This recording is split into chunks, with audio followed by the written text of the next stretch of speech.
Yan po, makikiraan ako. Poultry, poultry. Ay, manok pala yun. Poultry. Aking mga kapanalig, ikinagagalak kong ibalita sa inyo na tuluyan na nating nabawi ang Lireo sa ating mga kalaban.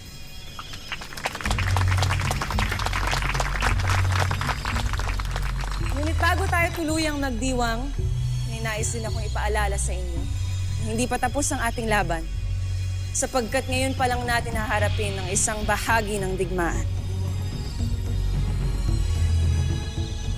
Ang pagtataguyod ng ating nasirang bayan.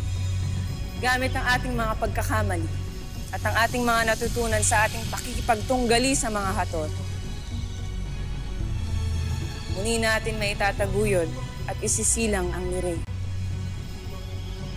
Nang mas malakas, mas matalimang isip at mas makapangyarihan kaysa dati, sapagkat simula ngayon, iwawasto na natin lahat ng ating mga pagkakamali noon.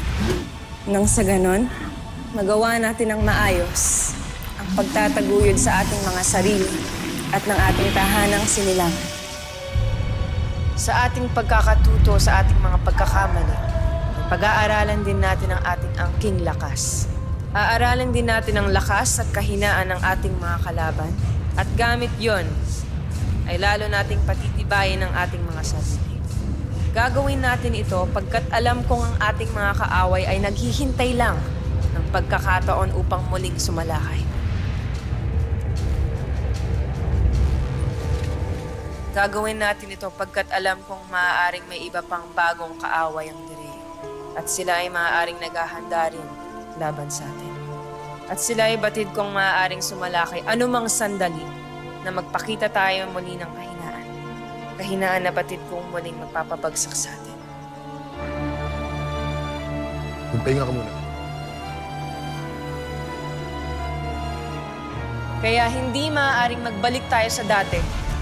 Bagkus ay haharapin natin ang kasalukuyan at ang hinaharap na magkasama na nagtutulungan upang maging malakas at matuwid ang isa't isa.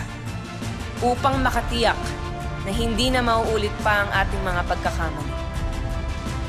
Upang maging maayos ang ating bagong simula. Upang hindi na tayo muling mapatumbat na ibagsak ng kaaway na naghahangad sa ating tahanan.